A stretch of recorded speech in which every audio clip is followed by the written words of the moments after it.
Hey everybody, Jay here. Welcome back to the channel. Another outdoor boiler video for you. Yes, as requested by the people. We're going to cover probably the most, they're all important when it comes to these machines, but probably the most important thing that you can do that can damage your outdoor boiler. We're going to cover that right now. So let's go ahead and get right into it.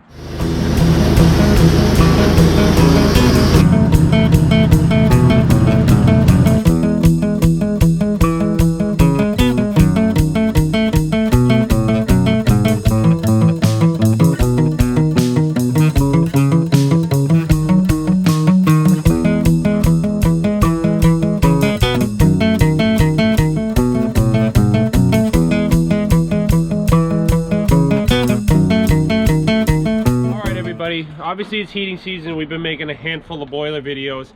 I've gotten some comments about temperature. What temperature to set these units at. I've even read some comments and replies to comments. I'm always in the comments reading. I see everything. Anything you leave on this page I see and I usually reply to. Long story short, the way when you're a YouTube creator, you have a way to literally show all comments and you can go step by step and answer them all. So I do. So anyways, temperature. The one thing you can do to this machine that can cause a lot of damage is let the temperature get all the way down to your bottom out temperature.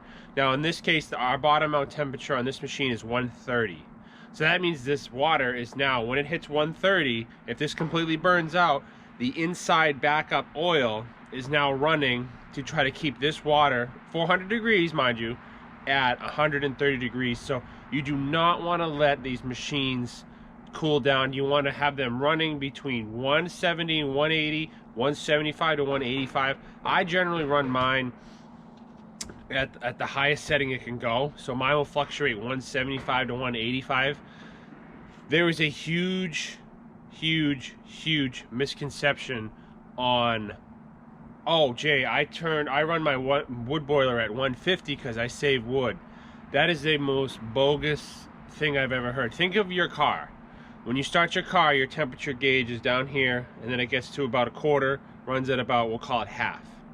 If your car is sitting there idling, you're using the same amount of fuel, whether as that temperature rises. To me, there is no wood savings to run this machine at 150 or anything less than, max temp, max output. So that's a misconception I've seen, is people like, oh yeah, I turn my temperature down and I sip on wood. I've mentioned this before. You need, the hotter the water, the better. The colder the water, the worse. Think of it that way. The colder the water, you're bringing in condensation and moisture to these machines. These machines can rot themselves from the inside out if you do not know what you're doing. So, moral of the story, keep your temperature at 175 to 185. Plus, right now, for example, I'll show you. It's morning, first thing. For some reason, our fire burned out. I haven't opened the door yet. I don't know what's going on.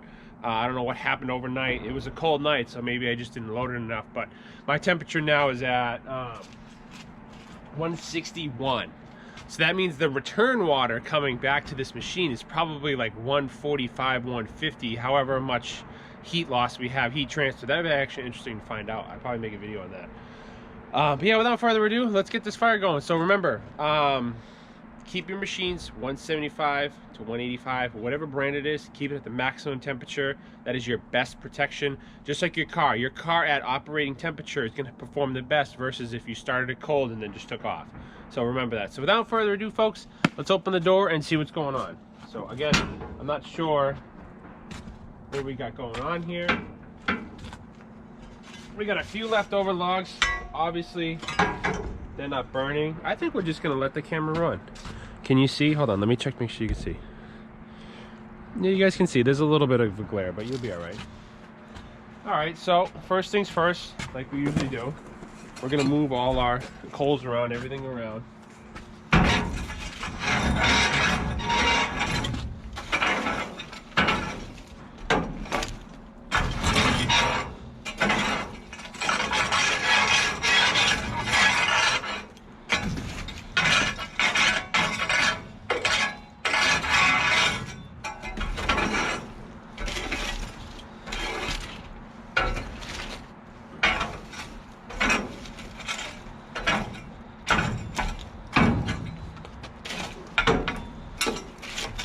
Okay.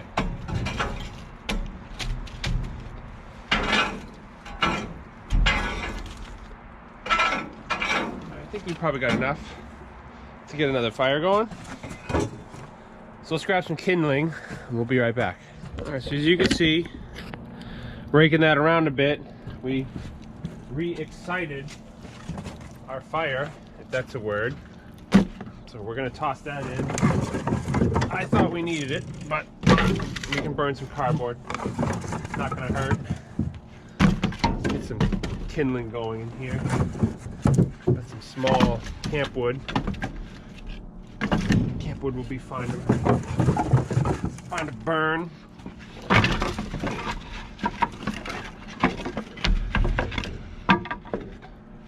Okay.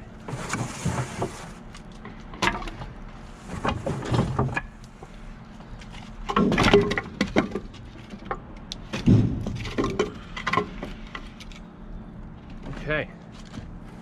Let that go for a bit. Let you guys watch.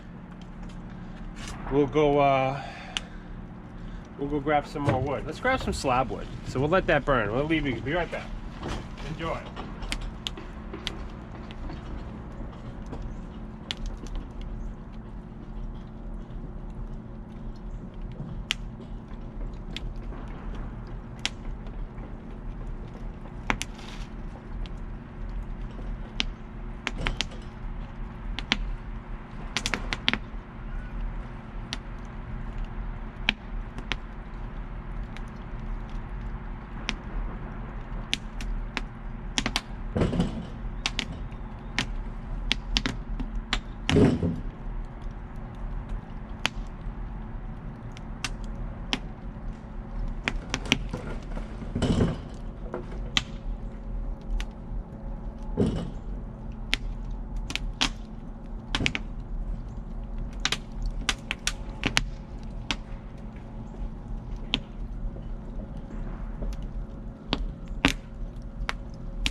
All right, folks, we're back.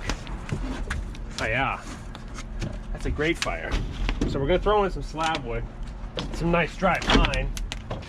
That will help get our temperature back up.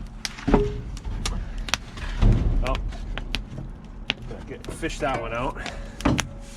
I didn't like that. Get over here. There we go.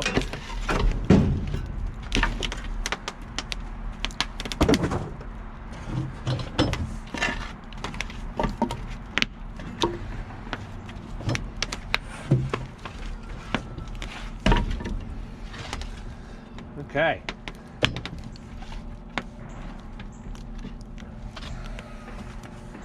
All right, so let me show you guys here. Temperature is down to 162. We got our fire going. We threw in some slab wood. I generally run, if the machine burns out, I'll throw in some pine, some camp wood, some slab wood, just to get the temperature back up. Once I get back up into the 175, 185 range, then we will reload with some hardwoods and whatnot. So anyways, to wrap up, keep your temperature the highest it can go. That's your best chance of fighting off condensation and moisture, and plus you're going to transfer the most heat. Hotter water, more heat. So anyways, thank you guys for watching. Let me know what you think. Try not to make that mistake, because if you're trying to be skimpy and thin on wood, like I'd say at nighttime before bed, you're just going to use more wood to get the temperature back up. So in the end, you're using more wood, more energy, rather than just stuffing that extra log or two in overnight. So don't be cheap with your wood.